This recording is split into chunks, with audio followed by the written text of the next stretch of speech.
Hey guys, welcome back to my channel. My name is Latoya, aka Lati. A lot of my close friends and family call me Lati, so y'all can call me Lati because we about to be close friends and family in a minute. I know that for sure. I'm starting this new journey and I want to take y'all with me, like I said. So welcome to my world. So my name is Latoya and currently I am 31 years old. When I started YouTube, I think I was like 23. Oh my gosh, it's been almost 10 years. Like I started YouTube almost 10 years ago. But I never took it serious. I never applied myself. Like I would just make videos here and there. I would promise myself like, okay, I'm gonna get serious this time. I'm gonna this, I'm gonna that, whatever. Like, but I just always felt like it was not the right time. Like, obviously I live in New York City. My apartment is really small. That's one thing. And the lighting in here is not good. But I told myself, I said, you know what? I am going to make it work and I'm going to do what I love. YouTube is my passion. I've always wanted to do it. I've always wanted to vlog and show my creative side, and that's what I'm going to do. So for y'all who are new here, I am from Jamaica. Immigration. Yes, immigration. Born in Kingston, Rockford, okay, to be exact. Yeah, I came here when I was about 8 going on 9 with my dad, and that was a really rough situation for me, like being ripped away from my mom. I didn't realize how traumatic that situation was until I had my son. I had my first like anxiety attack, and I was like, what the hell is this? Like, what the hell is going on? And it started happening more frequently and I was scared. So, you know, I got some advice and I ended up going to therapy. And honestly, that's what unfolded this journey. Like, this has been long in the making. Yeah, this journey has been a long journey. I want to say since then, like since coming to this country, not even knowing that I experienced trauma, to actually experiencing trauma, you know, from family members and friends, and just a lot of different things that happened that at the time, I was just in survival mode, to be honest. Like I was here pretty much by myself in this country because my dad practically abandoned me. And when I was about 22, I ended up filing for my mom, and I got my mom and my brother over here to the United States. And then that's pretty much been my family. Like prior to that, I did not really have family like that. Like I had family, of course, by blood, but I didn't have a family. I was practically raising myself since like 8-9 years old. So yeah, there was a lot of trauma in that, and I did not know that until the trauma started coming out. Okay, when you hit like your 30s, let me know if anyone else experienced this, but I feel like once I hit my 30, I realized that a lot of childhood traumas were like surfacing. And you know, I ended up in therapy when my son was 7 or 8 months. I ended up in therapy because like I said, I had my first panic attack, and I was like, what the hell is this? Like I was not stressed out about nothing, I was not worried about nothing, but there was a lot going on that I think a normal person would have been like off the roof. But like I said, I was in survival mode, so I wasn't paying attention to that. My head was just down and just trying to swim, just trying to get out of all of what was going on. And yeah, so right now I'm finally feel like I reach a space where I'm happy. I feel like I'm getting back to me, like I'm healing my inner child, so to speak. Like I know this all probably sounds so weird and crazy, but it's real life. Like it's really happening to me. Like I finally feel like I'm healing my inner child. I'm forgiving myself for a lot of things because I realized that you can't just go around just blaming everything on people. Yes, people played a part in a lot of things, their actions, their words. At the end of the day, I am my own woman, I am my own person, and I decide what I let into my life. I decide, you know, how I let people treat me and what I accept and all of that. So this journey for me is just to love myself from the inside out. Like for a long time, like, I really stopped being into myself. I stopped taking care of myself, like, on and off. Like, if you go on my Instagram, follow me on Instagram at Stishgalati. That's my Instagram. If you go on my Instagram, you'll see, like, I love doing my makeup. I love having my hair done. Love having my nails done. I love to be like a girly girl, but at the same time, like, I can only keep that up for so long. And not to say that that is like the end all be all for being a woman, but I enjoy that. Like, I genuinely enjoy when I look good, because I remember I made a TikTok and I said, when you look good, you feel good. I don't know who needs to hear this, but a part of the healing journey is getting out that house, sis. Get out the house. Get up out the bed. Put your makeup on. Do your hair. Look good. When you look good, you feel good. Get outside. Find something that you like to do. Look on Google. See what's going on. Do something you never did before. But get out the house. I love you too, Papa.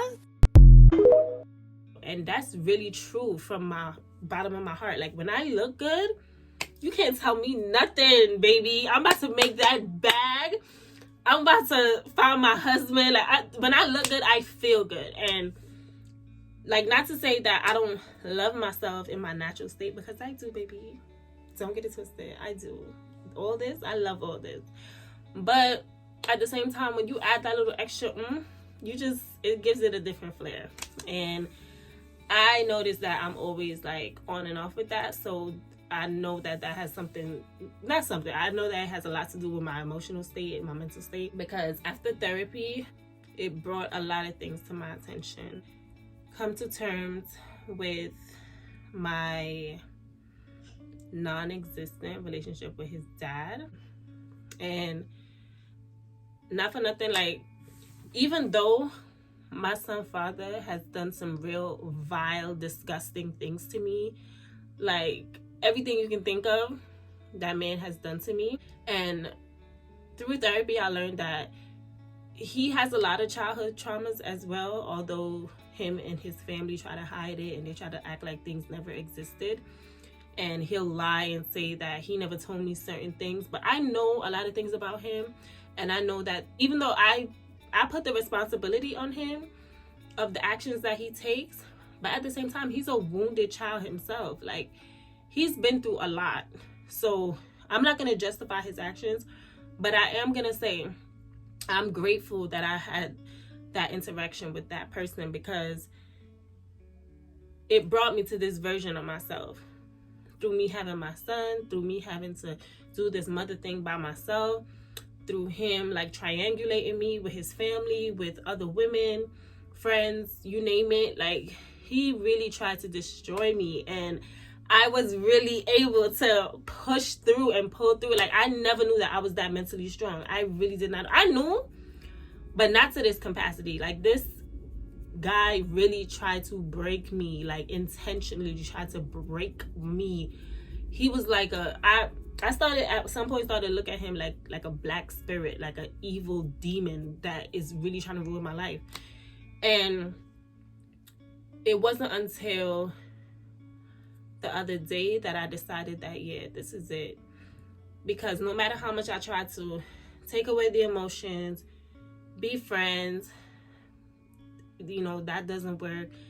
I tried to fight for the relationship, that didn't work. I tried to, I tried so many things, and it's like, unless he's in control and unless he has the in his head, because I don't see where anybody can have the upper hand in anything in anybody's life. Like, everyone has free will at the end of the day. Nobody controls anybody. But to me, I feel like unless he gets to leave me broken and sad and dependent, then he's not happy. Like, if he can leave me alone and I be like depressed and, oh my God, and I can't do this and I need him, and then that's good for him. But if I'm leaving and I'm bossed up and that's my lip gloss. If I'm leaving and I'm bossed up and I'm doing my thing, that's not a good thing for him. And I don't get why. Like, why? I used to explain to him that it's better for me to want you than to need you. Like, I don't want nobody to need me. Like, I honestly feel like he was with me because he needed me. He needed somebody. It didn't matter if it was me or another girl or whatever. He needs people. But I don't need nobody. I really and truly and honestly don't need a soul but Jehovah God. Like, and I stand on that wholeheartedly and firm. I really don't need a soul. I've never needed a soul since I was young, and that's a good and a bad thing. I'm learning to let people in and let people help me. I thought we had a great understanding as far as my past and my childhood and things that I wanted and did not want for our child. Just to name one, I did not want to be with someone that, because me and them are not together, my child would have to suffer for that. And I thought we were on that level, you know, where we would be able to differentiate between parenthood and what was going on between us. But unfortunately, it is what it is. You know, my son's father is a troubled guy. He is someone who is just a busybody. Like, he cannot stay out of the system, to put it you know, decently. He's just a troubled kid, and I've done a lot of healing. I'm still healing. I'm still trying to forgive. Like, I'm still trying to reach that point where I'm not angry at him anymore. Sometimes I feel that I'm there, and then we speak, and then I'm just right back to square one. So I'm just trying to move on in a healthy and happy way, because before I met that boy, I was a happy person, okay? So nobody will take that from me. Like Beyonce said, you won't break my soul, little boy, okay? So we're moving on to bigger and better things, and, you know, it is what it is. Like, I don't know why I thought that loving this person would have made them a better person. Nope, wrong again.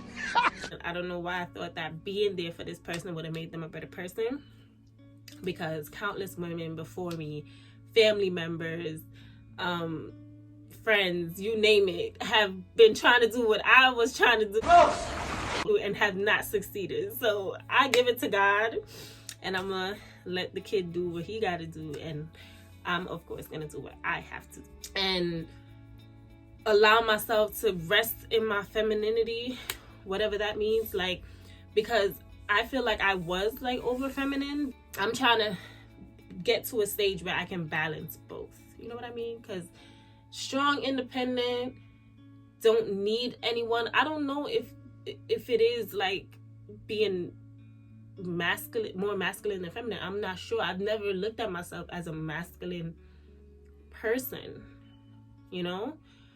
But I'm learning that, I don't know, I'm trying to balance both, because I strongly feel like one cannot coexist without the other. Women who are over feminine, and I'm gonna do quotes on that because I'm still trying to figure that out. Women who are over feminine and don't have that sense of masculinity, I feel like they're easy prey from what I see and what I'm observing and what I'm still learning. So if I'm wrong, don't come at me, just help me, teach me, comment. Let's talk about it.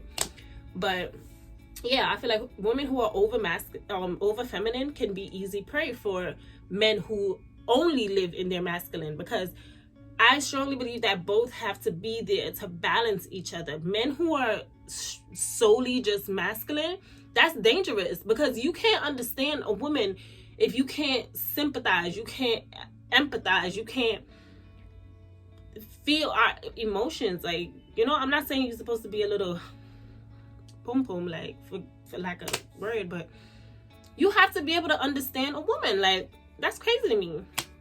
And I'm really big on that. Like, with my baby, I make sure I'm teaching him emotional intelligence, and I'm proud of myself for that. Whenever you see my hair like this, chopped off, looking crazy, just know that sis is going through something, okay? And it doesn't necessarily have to be something bad, but I just feel like there's different stages in life, and sometimes you just gotta restart and rejuvenate and bring in new energy. And that's where I'm at right now in my life. Like, I am a single mom of a beautiful 4-year-old boy. He is so amazing, so smart, so respectful. He is my pride and joy. I'm telling you, I've been babbling for a little bit. It's like 16 minutes on the clock, So I just wanted to reintroduce myself to y'all because, like I said, I am really trying to take this YouTube thing serious. Please like this video if you got this far. Like the video, subscribe, and turn your notification bell on because, baby, it's about to be a ride. I'm going to catch y'all in the next one. Bye.